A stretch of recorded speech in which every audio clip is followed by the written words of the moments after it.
Have you ever wondered how circuits work in electrical engineering?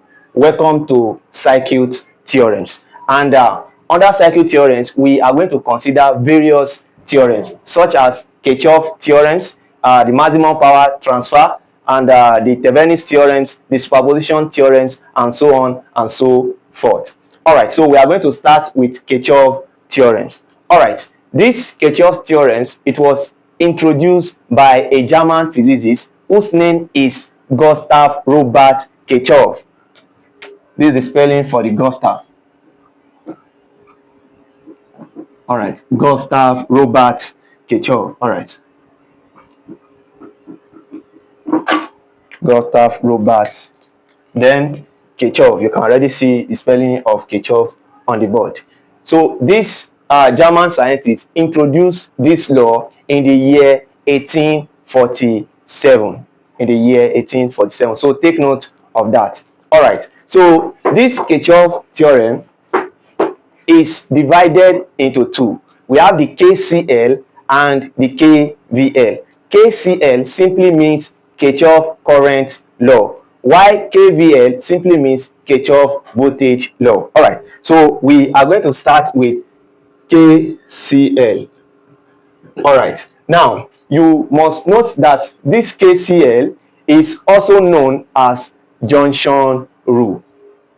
All right, KCL, it is also known as the junction rule. All right, so it is also known as the junction rule. All right, so how therefore do we state this Kirchhoff current law? It states that at any junction point, the sum of all current entering into the junction, it states that at any junction point, the summation of all current that is entering into a junction must be equal to the sum of current that is leaving the junction.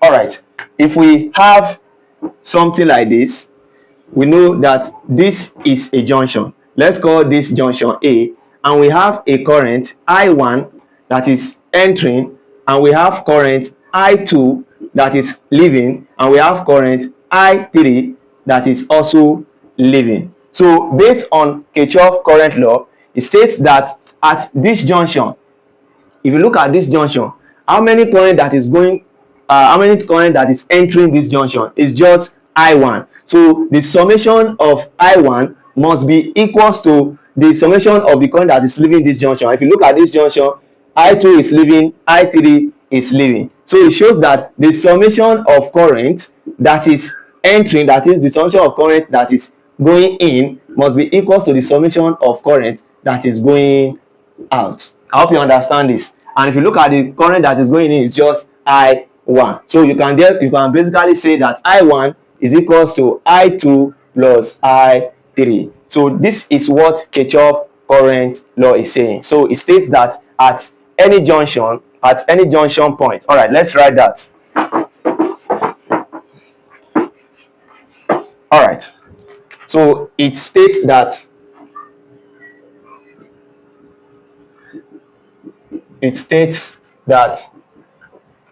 at any junction point, the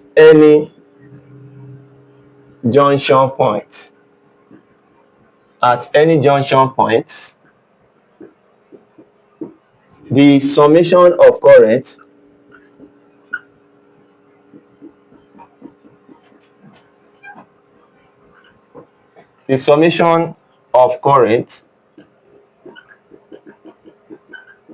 entering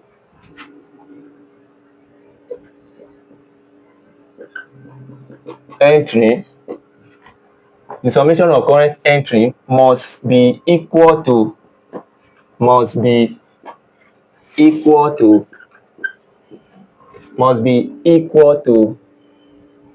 the sum of current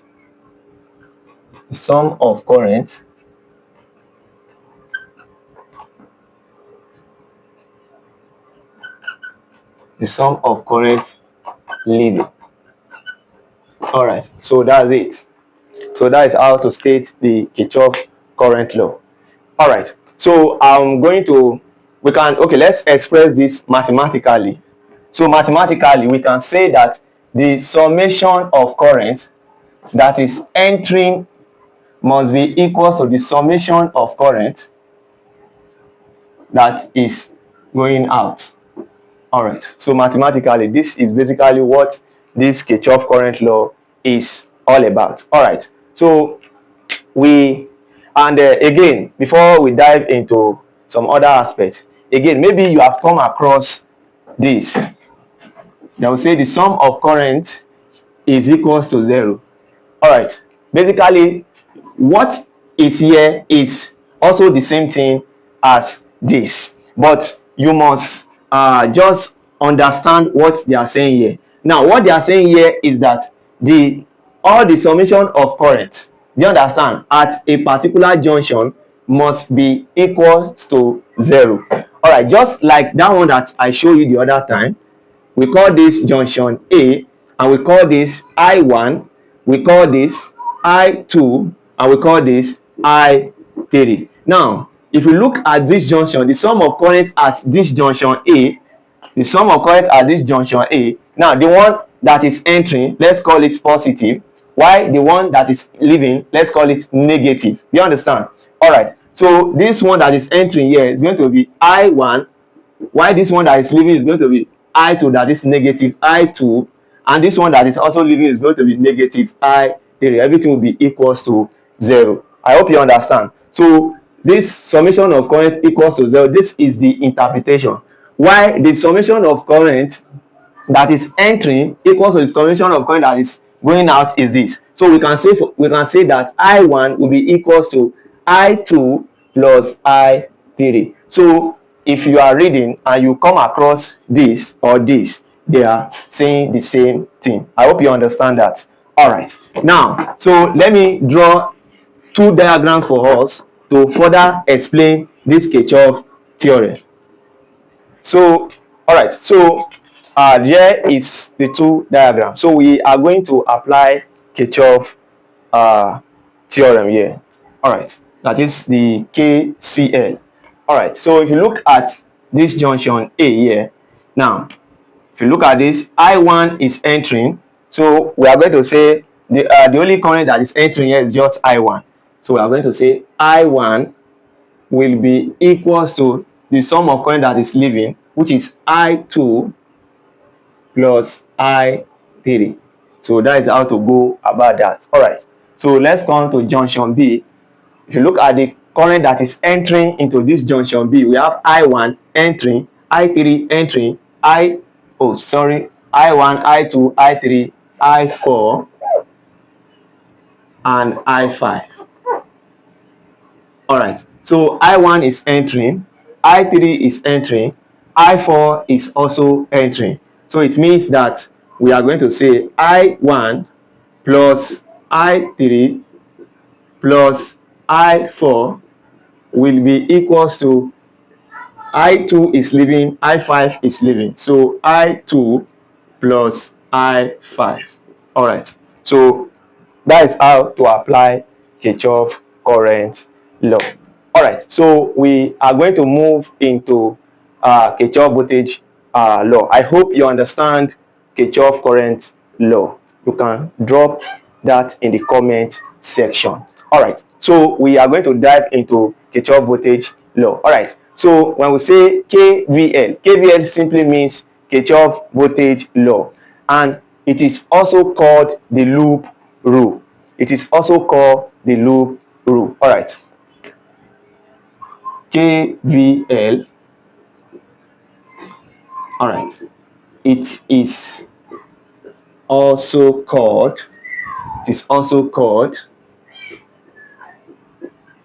the loop rule. The loop rule. All right, so it is also called the loop rule. All right, so how do we state the Kirchhoff voltage law? All right, it states that the algebraic sum of the change in potential difference around any closed part of the circuit must be equals to what? Must be equals to 0. All right, let me come again so you take note of that. It states that the algebraic sum of the change in the potential energy around any closed part of the circuit must be equals to 0. All right. So it states that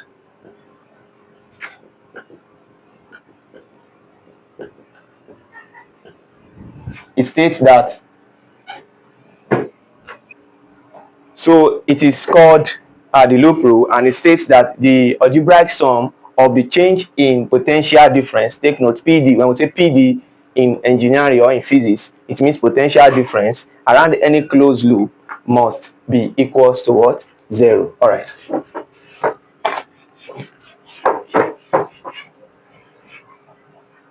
Must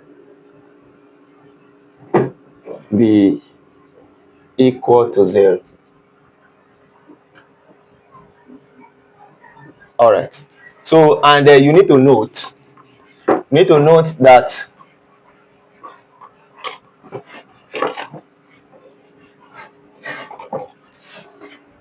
all right. So you need to note that this potential difference consists of two things.